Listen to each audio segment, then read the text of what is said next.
അങ്ങനെ Mumbai City F സിയും super കപ്പിൻ്റെ സെമി ഫൈനലിലേക്ക് പ്രോഗ്രസ് ചെയ്യുന്നു. ഇന്റർകാഷിക്കെതിരെ 1-0 എന്ന് പറയുന്നൊരു വിജയമാണ്. ഇന്റർകാഷി ഒരു ടഫ് ഗെയിം തന്നെ മുംബൈ സിറ്റി എഫ് സി കൊടുത്തു എന്ന് പറയാം. കാരണം ബംഗളൂരു എഫ് സിയെ പരാജയപ്പെടുത്തിയിട്ടായിരുന്നല്ലോ ഇന്റർകാഷി പ്രോഗ്രസ് ചെയ്തിരുന്നത്. Mumbai City F C Chennaiyin F സിക്കെതിരെ ഒരു ആധികാരിക വിജയം. എങ്കിൽ കൂടി ഒരു 1-0 എന്ന് പറയുന്നൊരു വിജയം മാത്രമാണ് ഇന്റർകാഷിക്കെതിരെ സ്വന്തമാക്കാൻ മുംബൈ സിറ്റി എഫ് സിക്ക് ആയത് എന്നുള്ളതാണ്. അപ്പം ഈ ഒരു മത്സരത്തിൽ കുറച്ച് ലിമിറ്റേഷൻസ് മുംബൈ സിറ്റി എഫ് സിക്ക് ഉള്ളതുകൊണ്ട് തന്നെ പ്ലേയേഴ്സ് അവൈലബിലിറ്റി ഇങ്ങനെ പല കാര്യങ്ങളുള്ളതുകൊണ്ട് കുറച്ചും കൂടി ഒരു 5 men ഡിഫൻസ് ഒക്കെ പോലെയാണ് ഇനിഷ്യലി അവർ സ്റ്റാർട്ട് ചെയ്തിട്ടുണ്ടായിരുന്നത്. അതുകൊണ്ട് തന്നെ ഇപ്പോൾ ഈ ഒരു മത്സരത്തിലേക്ക് നോക്കുന്ന സമയത്ത് ഇപ്പോൾ ആദ്യ പകുതിയിൽ രണ്ട് ടീമുകളും ഷോട്ട് ഓൺ ടാർഗറ്റുകളൊന്നും ഉതിർത്തിട്ടില്ല. പ്രത്യേകിച്ച് ഇന്റർകാഷ് ഈ മത്സരത്തിൽ ഒരു ഷോട്ട് ഓൺ ടാർഗറ്റ് പോലും ഇത് ചെയ്യാൻ സാധിച്ചിട്ടില്ല എന്നുള്ളതാണ്.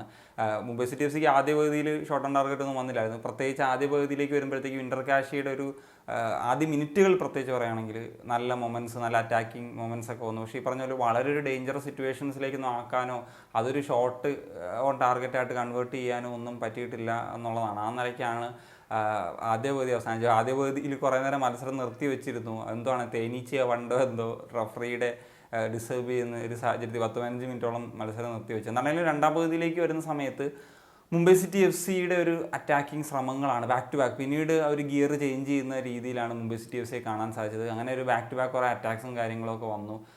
പക്ഷേ ഈ പറഞ്ഞൊരു ഗോളിലേക്ക് കൺവേർട്ട് ചെയ്യാൻ സാധിച്ചില്ല. പിന്നീട് ഒരു കൗണ്ടർ സിറ്റുവേഷനിലാണ് മുംബൈ സിറ്റി എഫ് സി ഒരു ഗോളിലേക്ക് വരുന്നത്. കൗണ്ടർ സിറ്റുവേഷൻ ആണെന്ന് പറഞ്ഞു കഴിഞ്ഞാലും അത് ആദ്യം നൗഫലിൻ്റെ ഒരു പാസ് കൊടുത്ത് അത് അവർ ക്ലിയർ ചെയ്തതാണ്. അത് ഓട്ടിസിന് തന്നെയാണ് കിട്ടിയത്. ഓട്ടിസ് 2 തവണ അടിച്ചിട്ടും ബ്ലോക്കായി പോയി.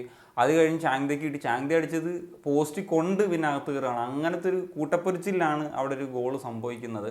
പിന്നീട് പറഞ്ഞ ഇന്റർകാഷി ശ്രമങ്ങളൊക്കെ നടത്തി. പക്ഷേ പറഞ്ഞ ആ ഒരു ടാർഗറ്റിൽ പോലും ഒന്നും തീർക്കാനായിട്ട് കഴിഞ്ഞില്ല എന്നുള്ളതാണ്.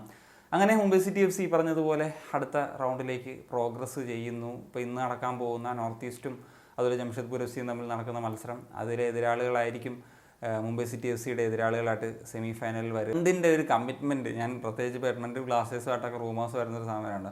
പുള്ളി ലൈക്ക് അവരുടെ ഒരു ഫോറിൻ പ്ലെയർ എന്ന നിലയ്ക്ക് തന്നെയാണ് കളിക്കുന്നതെന്നാണ് എനിക്ക് ഫീൽ ചെയ്യുന്നത്.